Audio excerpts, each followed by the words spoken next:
Kalau umur itu ditentukan oleh Allah, kan harusnya tidak boleh ada satu komunitas tertentu yang umurnya panjang, tidak boleh juga ada komunitas tertentu yang umurnya pendek. Ya suka-suka Allah dong. Tapi fakta secara saintifik membuktikan bahwa orang-orang dengan pola hidup yang salah, pola makan yang keliru, kan rentan terhadap penyakit dibandingkan dengan orang-orang yang pola hidupnya baik. Nah sekarang di mana ini pertemuannya antara takdir Allah tentang umur dengan upaya manusia? Di mana titik temunya? Ini harus ketemu. Nah ini yang akan kita bahas hari ini. Jadi saya kalau membahas sesuatu, saya kemukakan dulu masalahnya. Karena sebetulnya ya, kalau para sahabat lihat ceramah saya itu di depan, di pendahuluannya pasti saya memunculkan masalah. Di tengah ceramah saya pasti saya berusaha secara metodologi menyelesaikan masalah. Dan di bagian akhir saya memberikan penegasan saja. Pernah nggak mengamati gitu? Oh pasti enggak kan? Yang penting dengar aja. Itu polanya begitu. Nah ini saya buka rahasianya. Dapur saya begitu. Karena harus seperti itu memang ya, pola pembelajaran supaya teori komunikasinya nyambung. Oke. Terasa ya masalahnya? Oke. Sekarang rezeki katanya ditentukan oleh Allah. Jadi ada orang kaya, ya takdirnya memang dia kaya gitu. Ada orang yang tidak terlalu kaya lalu mengatakan, ya takdirnya saya memang segini gitu. Apakah betul 100% di situ Allah bermain? Dan sama sekali tidak ada kaitannya dengan upaya seseorang untuk membuat itu berbeda. Kan banyak yang belum bisa mempertemukan itu. Antara upaya manusia dengan kehendak Allah.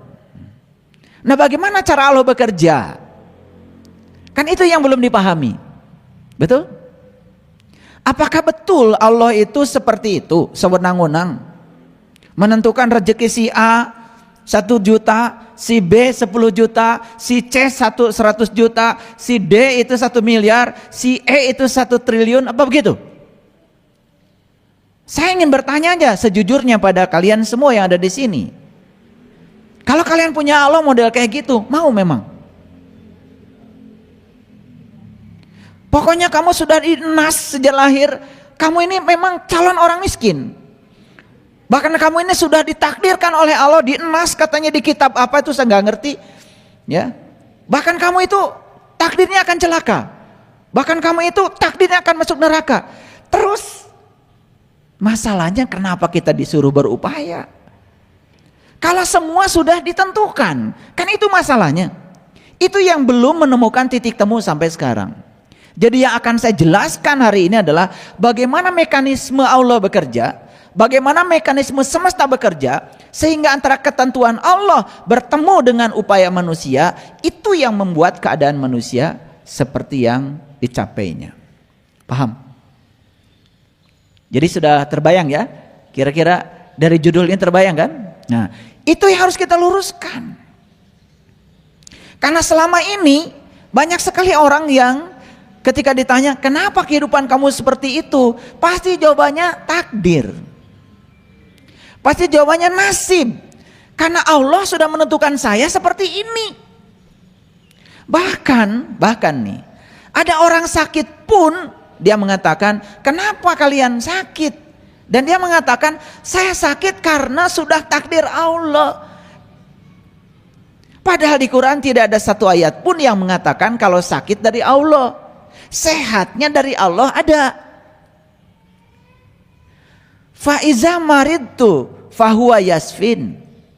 Apabila kamu sakit, dia yang menyembuhkan. Ayat itu ada. Tetapi tidak ada satu ayat pun yang mengatakan ketika kamu sakit, aku yang ngasih penyakitnya loh, gitu. Gak ada. Nah, Oleh karena itu untuk meluruskan pemahaman ini, saya hindarkan diri saya dari persepsi saya. Saya akan banyak berselancar menggunakan ayat-ayat kitab suci. Oleh karena itu agak banyak hari ini saya memasuki ayat-ayat kitab suci, tetapi tentu dengan pemahaman yang agak berbeda. Bukan pemahaman yang baru. Karena pemahaman itu memang berlapis-lapis kan. Bukan berarti pemahaman yang lama salah. Enggak, saya tidak akan menyalahkan yang lama. Cuman yang lama kurang tepat. Itu aja. Saya tidak akan menyalahkan. Supaya sopan, kurang tepat. Karena kalau disalahkan kan suka marah. Kalau kurang tepat walaupun salah, masih tenang. Ya kan? Ya kan? Oke. Jadi supaya kalian tenang aja. Baik, sudah dipahami ya judul ini ya? Oke. Kalau sudah dipahami, mari kita masuk pada kajian kita. Ini udah masuk pada inti kajian kita. Jangan kaget ya. Saya sudah coba searching ya tentang qada dan qadar. Bahkan saya coba lihat banyak artikel, bahkan ratusan artikel yang sudah saya baca, sama gak ngertinya saya maksudnya baca artikel itu. Saya tanya kamus bahasa Indonesia, kamus besar bahasa Indonesia. Nah, jadi supaya kelihatan sedikit saintifik, maka saya coba menggunakan pendekatan kamus besar bahasa Indonesia. Jadi dalam kamus besar bahasa Indonesia ada istilah nasib, ada istilah takdir yang diambil juga dari qada dan qadar. Apa sih nasib itu? Ya, sesuatu yang sudah ditentukan oleh Tuhan atas diri seseorang disebut takdir. Ini apakah salah dari kamus besar bahasa Indonesia? Tidak salah, tapi hati-hati menerapkannya. Karena kalau kita menerapkan ini secara langsung, sesuatu yang sudah ditentukan oleh Tuhan atas diri seseorang yang namanya takdir, ini kalau dipahami secara utuh begini tanpa ada proses untuk mencernanya sangat berbahaya. Karena ini akan mengatakan saya begini karena Tuhan. Ini akan menyebabkan seseorang untuk tidak bisa meniti ke dalam diri. Tuhan akan menjadi kambing hitam, disalahkan dalam segala hal. Sakit salah Tuhan, miskin salah Tuhan, gak punya kerjaan salah Tuhan, duit gak punya salah Tuhan, semua menjadi salah Tuhan. Bodoh salah Tuhan. Bahaya gak kalau gini? Jadi dalam kamus bahasa Indonesia ini apakah salah? Menurut saya ini tidak salah. Cuman menerapkannya hati-hati. Nah kita harus tahu bagaimana caranya Allah bekerja. Menentukan nasib seseorang. Menentukan takdir seseorang. Catat dulu ya. Oke.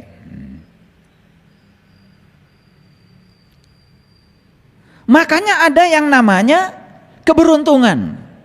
Ada yang namanya kemalangan. Gitu kan? Sesuatu yang berhubungan dengan keberuntungan disebut baik. Sesuatu yang berhubungan dengan kemalangan disebut buruk.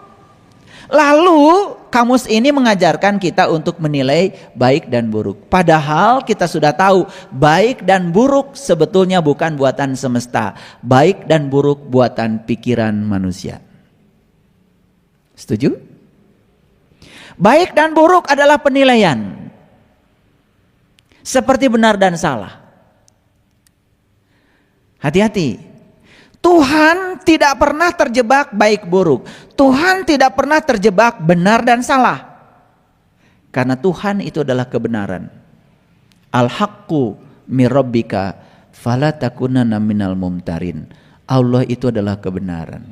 Kebenaran tidak terjebak oleh baik dan buruk. Kebenaran tidak terjebak oleh disukai atau tidak disukai. Kebenaran tidak terjebak oleh benar dan salah. Pahami dulu sampai di sini, mengerti? Oke, baik. Jadi yang paling berbahaya adalah ketika kita memiliki keberuntungan, kita mengatakan Tuhan sayang pada saya. Tapi ketika kita mengalami kemalangan dan kita akan mengatakan Tuhan tidak sayang pada saya. Kita sudah mengalami dikotomi tentang Tuhan. Ada dualitas penilaian kita pada Tuhan. Kadang Tuhan itu baik, kadang Tuhan itu tidak baik. Bahaya nggak? Bahaya. Kita sudah mendiskreditkan Tuhan dengan sifatnya yang antagonis. Padahal Tuhan tidak memiliki sifat yang semacam itu. Paham? Oke. Pelan-pelan ya, ngajinya pelan-pelan. Supaya pelajaran saya nyerep. Ya, makanya setelah ngaji dengan saya, semua harus kasurupan. Ya? Tahu kasurupan? Kasurupan itu dari kata surup, surup nyurup. Jadi kasurupan oleh pelajaran saya maksudnya. Bukan kasurupan sama yang lain, ya. Kasurupan oleh pelajaran saya.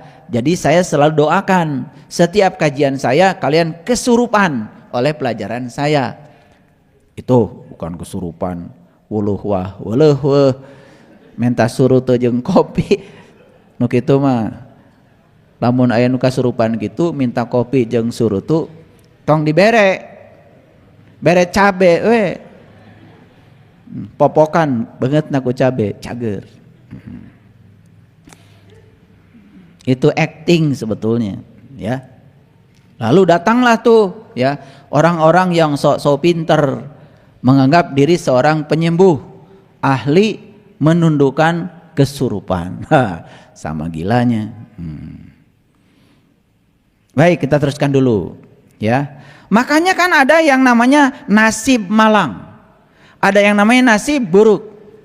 Kalau yang menentukan nasib itu Tuhan, masa Tuhan bilang seseorang menentukan seseorang malang, menentukan seseorang buruk? Tuhan macam apa kayak gitu? Ngerti? Oke, kedua. Bukankah Tuhan itu maha pengasih, maha penyayang? Ternyata setelah saya kaji lebih dalam, Tuhan tidak begitu modelnya. Tuhan itu menyediakan rezeki yang sama buat semua orang, menyediakan kebahagiaan yang sama buat semua orang, menyediakan yang sama buat semua orang. Kenapa kita berbeda? Kita yang membedakan menjadi berbeda karena cara kita untuk berhubung dengan Tuhan itu yang berbeda. Cara kita memandang Tuhan itu yang berbeda. Itu yang membedakan keadaan kita hari ini. Paham? Oke. Nah, ini kan harus dibongkar ya paradigma kita tentang Tuhan.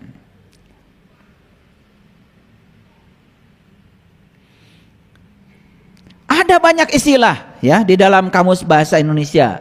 Bernasib, mempunyai nasib. Nasib-nasiban. Nasib-nasiban kan artinya main judi kan, untung-untungan.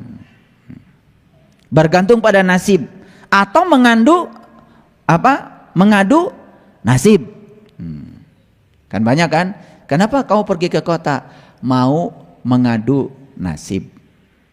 Nah, yang mengadu nasib itu karena memang dia tidak ngerti di kota mau kerja apa, rencana di kota apa, jadinya mengadu nasib. Itu namanya nasib-nasiban. Jadi kalau dia gagal di sana, ya memang dia tidak punya rencana kok. Saya naik truk dari Garut ke Bandung, saya punya rencana, bukan mau mengadu nasib. Walaupun saya naik truk, saya mau sekolah. Walaupun saya harus jadi asisten rumah tangga beberapa bulan, ya nggak masalah. Itu batu loncatan saya karena saya punya tujuan. Tujuan saya adalah mau sekolah, memperbaiki nasib, bukan mengadu nasib. Beda. Kalau memperbaiki nasib berarti saya tahu kalau nasib saya bisa diubah. Tetapi kalau saya sudah menetapkan nasib saya memang begini, hidup di kampung, dan rezeki saya begini, orang tua saya begini, udah saya pasrah aja pada Allah, saya nggak usah sekolah. Ngerti? Oke. Jadi kalau begitu, sebelum saya lanjut, apakah nasib bisa diubah? Bisa. Kalau nasib bisa diubah, apakah kita melawan ketentuan Allah? Kan kalau kita berpikir lebih jernih, lebih jujur. Di satu sisi kita mengatakan nasib ditentukan oleh Allah, di sisi lain kita disuruh mengubah nasib. Kan kita disuruh melawan Allah. Betul? Kak Hartos? Nah, gimana caranya supaya kita sejalan, tidak terlibat melawan Allah? Ketentuan Allah tetap ada, upaya kita juga jalan. Nah, antara ketentuan Allah dan upaya kita ketemu di titik tengah, sehingga di situ terjadi perubahan nasib. Itu yang mau kita kaji. Lanjut dulu ya, senasib. Ngerti ya? Yang ini cerita penderitaan. Yang dengar juga sama-sama menderita. Lalu bilangnya kita senasib. Karena merasa senasib jadi tenang. Ayah batur. Kan gitu. Betul nggak? Bahkan jahatnya kita untuk bahagia saja kita harus bandingkan diri kita dengan orang lain yang hidupnya tidak bahagia. Jahat kan? Kalian untuk mensyukuri kaki kalian yang sehat itu, masa harus kalian bandingkan kakimu dengan orang yang kakinya lumpuh? Dan banyak orang yang kemudian mengajarkan kita seperti itu. Kamu bersyukur kakinya sehat. Coba lihat tuh orang lain yang kakinya sekarang lumpuh. Hanya untuk bersyukur atas kaki sehat perlu orang lain yang menderita. Apa begitu? Apa nggak kejam itu ngaji seperti itu? Mau syukur ya syukur aja, nikmati. Kamu bisa jalan kemana-mana, kamu bisa melangkah kemana-mana, bisa olahraga, bisa diantarkan kemana kamu mau. Kenapa tidak cukup untuk mensyukuri itu? Harus ada orang lain sebagai pembanding. Gak jahat gitu. Masa untuk merasakan kamu punya uang banyak dan menikmatinya setiap hari, hanya untuk bersyukur kamu uangnya banyak, kamu perlu orang lain yang hidupnya miskin gitu? Apa dengan cara membandingkan itu bersyukur? Dan kita selama ini masuk di kekonyolan itu dan diajarkan kekonyolan itu dan dianggap itu kebenaran. Saya kasih tahu sekarang, jahat sekali kalian. Kalau hanya untuk bersyukur aja, kalian perlu pembanding orang yang lebih buruk kehidupannya dari kalian. Itu bukan syukur itu. Bukan syukur. Itu kejam. Gak tahu diri. Paham? Oke, kita tinggalkan kamus bahasa Indonesia. Sekarang kita masuk ke sini. Beberapa bulan terakhir ini di fase yang terakhir dari proses perjalanan saya. Jadi 30 tahun mencoba memahami apa sih qadha itu, apa sih qadar itu. Kenapa dua kata ini qadha dan qadar ini ada? Dan saya baca semua artikel yang ada, yang ditulis oleh banyak orang yang mengatakan dirinya menulis artikel. Saya memahami qadha dan qadar itu nggak jelas. Qadha katanya ketetapan Allah, qadar juga ketetapan Allah. Atau ari sarua hartina nama ke beda ngalilir maneh. Saya tahu ya, leluhur kita tuh kalau ngasih dua kata yang berbeda, pasti maksudnya berbeda, pasti artinya berbeda. Nah, saya ingin menyampaikan sebuah garis batas apa bedanya qadha dan qadar. Gini. Ada BMKG. Suka meramal kan? BMKG bilang, Bandung besok hujan. Kata BMKG. Pernah nggak kalian berpikir, bagaimana caranya BMKG bisa bilang besok Bandung hujan? Itu namanya data. Ada data yang dimiliki mereka, data tentang kelembaban, data tentang tekanan udara, data tentang suhu, data tentang sirkulasi udara, dan banyak data yang lain yang mereka miliki. Dan data itu adalah sesuatu yang sudah terjadi. Ketika ilmuwan mencoba memahami data di daerah percobaan yang sudah dilakukan percobaan, itu namanya mengintrapolasi. Nah, ini agak sains sedikit ya.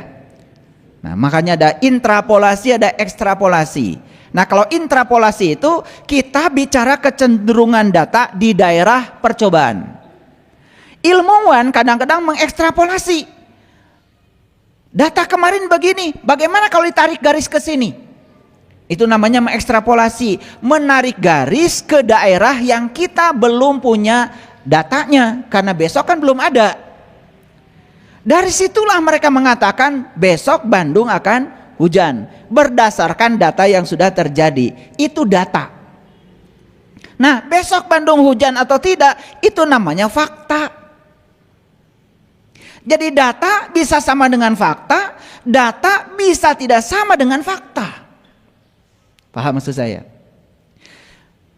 Ngeri ya? Namanya juga ramalan. Ramalan cuma dua kemungkinannya, probability dari ramalan cuma dua, karena 50-50. Iya atau tidak, terjadi atau tidak, kan begitu. Namanya juga ramalan. Ramalan nggak ada, cuma dua kemungkinannya. Ulangi, ada data, ada fakta.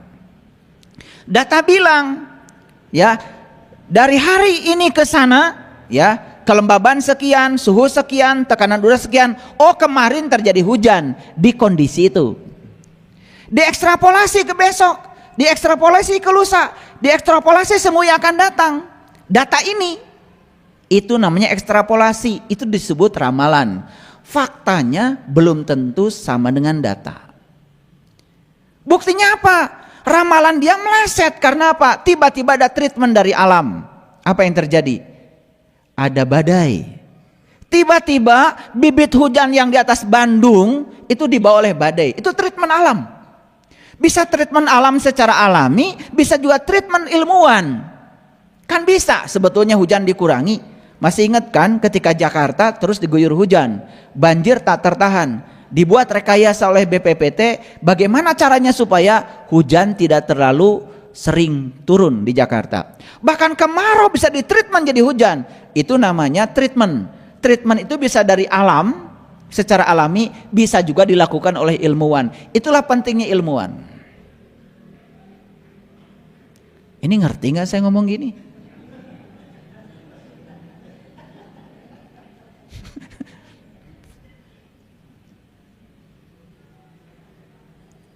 Ya gimana lagi saya harus ngomong ini, karena ini qada dan qadar mau saya jelaskan supaya ngerti. Ya kalau mau qada dan qadar, qada adalah ketetapan Allah, qadar udah nggak usah ngaji sama saya. Bubar aja dari sini. Karena saya mau ngasih sesuatu yang 30 tahun saya ngajinya. Oke, lanjutkan dulu. Jadi data bisa sama dengan fakta, data bisa tidak sama dengan fakta. Kapan data sama dengan fakta? Kalau tidak ada treatment. Kapan data sama dengan fakta? Kalau ada treatment.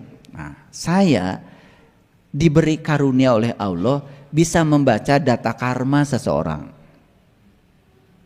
Jadi saya bisa baca tuh 1000 tahun yang lalu kamu di mana dan kehidupannya seperti apa. Saya tahu. Saya diberi karunia itu. Bisa baca. Sehingga yang sudah dibaca data karma oleh saya kasih tahu di data terbaca sebetulnya Anda itu di umur sekian bakal kena penyakit kanker di data. Apakah faktanya di umur sekian bakal kanker? Belum tentu. Kalau mau ada treatment, makanya saya kasih treatment, ubah pola hidup kamu. Bisa jadi di umur sekian tidak jadi. Itu kan data. Ketika diekstrapolasi ke sana tanpa treatment bisa jadi itu. Contoh, saya bisa tahu seseorang ini di kehidupan yang dulu seperti apa kehidupannya. Misalnya dia itu banyak sekali berbagi pada orang. Dia punya tabungan dari kehidupan yang dulu itu, udah punya tabungan. Nah itu data. Faktanya di kehidupan yang akan datang, dia memiliki begitu banyak keberuntungan. Sedikit saja dia berupaya, rezeki datang. Beda dengan orang lain. Sudah berupaya dari pagi sampai petang, tetapi rezekinya susah dan seret. Kenapa dia tidak punya keberuntungan? Bukan Allah menguntungkan seseorang dan tidak menguntungkan seseorang. Yang ini di kehidupan yang dulu sudah punya tabungan kebaikan. Sekarang diberikan tabungan itu. Karena dia sudah menciptakan sebab baik, akibatnya menjadi baik. Nah, orang-orang yang hari ini, mohon maaf ya, bertamu kepada orang, ke rumah orang, boro-boro dikasih air teh, diajak ngobrol aja dari pagi sampai petang, boro-boro dikasih makanan, nggak usah protes. Itu datamu. Ya datamu, karena kamu dulu juga kalau berkunjung ke rumah, kalau orang berkunjung ke rumahmu, ya diajak ngobrol. Ya kamu sekarang diajak ngobrol juga. Jadi tidak ada di kehidupan yang sekarang itu datang ujug-ujug tanpa kita mengundang. Sebetulnya semua akibat yang terjadi sekarang sebetulnya adalah kita yang menciptakan sebabnya. Ngerti sampai sini? Pelan-pelan masuknya ya, supaya ngerti. Jadi sebetulnya apa qada dan qadar? Nih saya baru mau buka. Jadi bagi saya, makanya bukan bagi semua orang nih, bagi saya. Kalau kalian gak cocok, ya udah jangan diterima dulu. Kalau cocok, alhamdulillah. Bagi saya, makanya gak boleh ada yang protes ya. Nih di YouTube gak boleh. Bagi saya, ini cocok, masuk akal, terima. Gak cocok, udah simpan aja dulu. Mungkin baru terima 1000 tahun yang akan datang, gak apa-apa. Saya doakan semoga aja lahir lagi jadi manusia. Jadi bagi saya qada itu adalah data. Sedangkan qadar itu adalah fakta.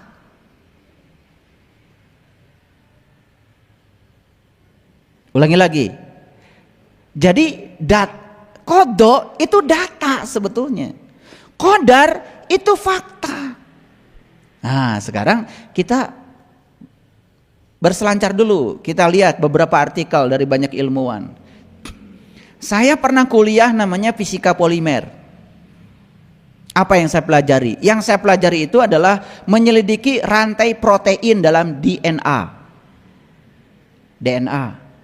Di mana DNA? DNA itu ada dalam sel. Kalau kita mau menyelidiki satu atom hidrogen misalkan, itu mudah, tunggal atomnya. Tapi kalau hidrogen sudah jadi molekul H2, itu sudah dua itu. Orbit molekulnya tidak sesederhana kalau dia tunggal, itu sudah diatomik, bukan monoatomik. Sekarang kalau sudah bicara sel, itu sudah poliatomik. Bisa dibayangkan gimana orbit molekulnya? Gak usah masuk situ, kalian pusing. Harus belajar fisika kuantum, harus belajar aljabar linier. Bukan aljabar yang S kuadrat ditambah 4X ditambah 3 sama 0, berapa X1 berapa X2 yang gitu aja kalian gak lulus. Ya kan? Bukan aljabar persamaan kuadrat seperti waktu di SMP kelas 1. Bukan. Aljabar linier itu berbicara tentang ruang momentum. Ya. Bukan ruang koordinat X, Y, Z lagi, bukan ruang biasa. Itu sudah ruang fase itu, ya. Itu perlu belajar matriks 1000 kali 1000, bukan 4 kali 4. Menentukan determinan matriks 4 kali 4 aja dulu waktu belajar matriks di SMA, kalian nggak lulus. Baru 4 kali 4, apalagi 1000 kali 1000. Itu nggak bisa lagi pakai manual, harus pakai komputasi. Itu waktu saya belajar. Disitulah saya tahu bagaimana hebatnya DNA. Ternyata DNA itu adalah rantai polimer. Di situ ada berbagai macam atom-atom yang disusun untuk membangun DNA. Isinya apa DNA? Sekarang semua ilmuwan mengatakan satu DNA dalam satu sel bisa menyimpan 3 miliar data. Jadi kalau tubuh kita sekarang ada 100 triliun sel, berarti ada 3 miliar kali 100 triliun. Itu HP kalian, walaupun ada kalkulatornya, suruh menghitung ini, langsung mati tuh HP-mu. Coba ketik 3 miliar kali 100 triliun. Jangan-jangan kalian 1 triliunnya gak ngerti nolnya berapa. Betul gak? Begitu diketik, HP-mu itu hang. Jadi begitu banyak data di tubuh kita. Jadi oleh karena itu maka tubuh manusia ini isinya adalah data. Kenapa wajah kalian beda dengan wajah saya? Kenapa 8 miliar penduduk bumi hari ini wajahnya beda-beda? Itu yang menentukan wajah kita beda, bukan Allah. Yang menentukan wajah kita beda adalah data kita. Allah, sang keberadaan, sang kehadiran hanya sebagai katalisator untuk mewujudkan itu terjadi.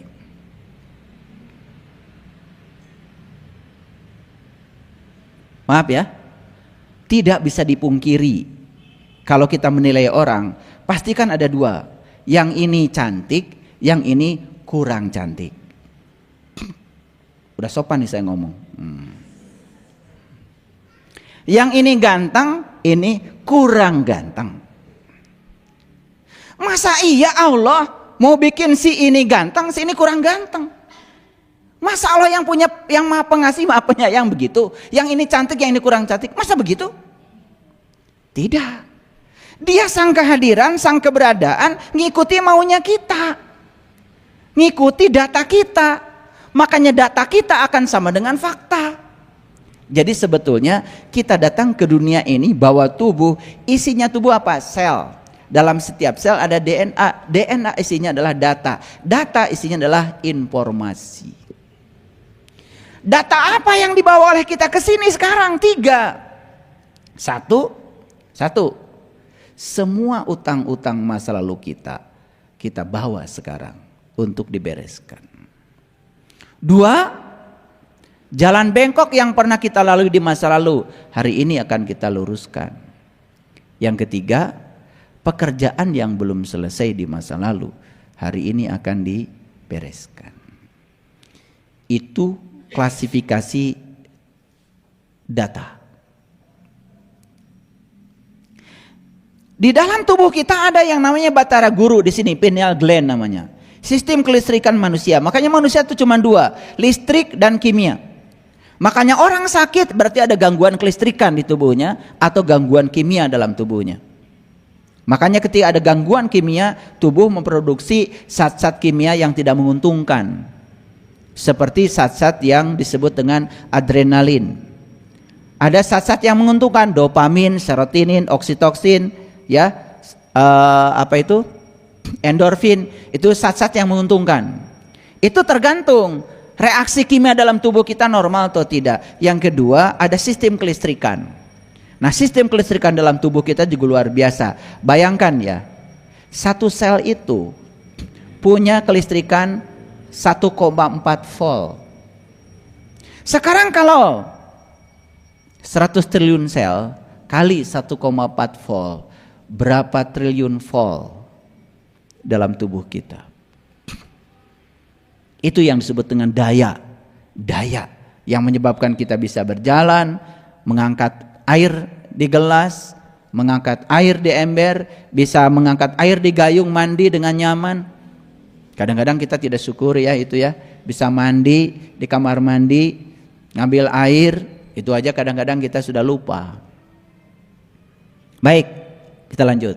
Jadi kodo apa? Data. Kodar? Fakta. Kenapa sekarang saya miskin? Fakta? Fakta. Lihat datanya. Oh, ternyata memang datanya kita ini di kehidupan yang dulu pernah kaya sih, tapi pelit. Oh, ternyata di kehidupan yang dulu pernah kaya, tapi tidak berbagi. Pernah kaya, tetapi merugikan orang. Maka dia jatuh miskin hari ini karena dia harus banyak bayar data karma. Sama tuh data dengan fakta. Itu yang disebut dengan nasib. Siapa kalau gitu pencipta data? Kita aja, saya gitu, apa susahnya sih? Saya harus ikutan terus. Saya nggak mau ikutan. Kita, saya gitu. Jadi siapa pencipta data? Saya, gitu tegas aja. Saya berani bertanggung jawab. Kita yang babarengan wae. Kalau banyak uang saya ikutan. Saya gitu. Hese nyebut saya teh. Ya? Siapa pencipta data? Bagaimana cara kita mencipta data? Lihat saya semuanya. Cara kita mencipta data itu begini. Ini ruang kehidupan nih, ruang kehidupan. Ini ruang kehidupan nih. Kita ambil nafas dari mana? Dari ruang kehidupan. Masuk napas ke sini. Begitu napas masuk ke sini, napas itu akan mengontrol semua yang terjadi di ruang tubuh kita. Terutama di ruang daya cipta di sini. Dan semua yang sudah dikontrol oleh napas dibawa keluar. Kan napas keluar sini. Set ke sini, disimpan datanya di sini. Napas masuk lagi. Set. Direkam, bawa lagi ke sini. Masuk lagi, direkam, bawa lagi ke sini. Terus begitu. Jadi setiap kali napas masuk, dia merekam data. Apakah ada kebencian di dalam? Terekam. Ada iri hati di dalam? Terekam. Kenapa? Orang melakukan kebaikan, bernafas. Orang melakukan keburukan, bernafas. Bukankah nafas itu sudah mengizinkan pilihan apapun yang mau kita lakukan? Tapi nafas merekam. Saya bicara nafas ya, bukan bicara oksigen. Karena banyak orang yang, mohon maaf ya, kadang-kadang dangkal sekali. Dia bilang napas oksigen. Kalau napas oksigen, semua orang bisa beli oksigen. Semua orang bisa beli ventilator. Berarti semua orang bisa tidak mati-mati. Kenyataannya kan mati juga. Betul. Berarti napas bukan oksigen. Oksigen itu hanya sarana saja, ya, sarana secara fisik untuk melancarkan proses bernafas. Tapi napas bukan oksigen. Ulangi lagi. Napas masuk dari ruang kehidupan, merekam, keluar. Masuk lagi merekam, keluar. Masuk, tersimpan di sini. Tersimpan di otak semesta. Dan semua data, baik data yang baik maupun data yang buruk, akan dikembalikan kepada kita untuk kita pertanggungjawabkan. Kapan? Di kehidupan yang mana saja. Itu yang kemudian jadi data.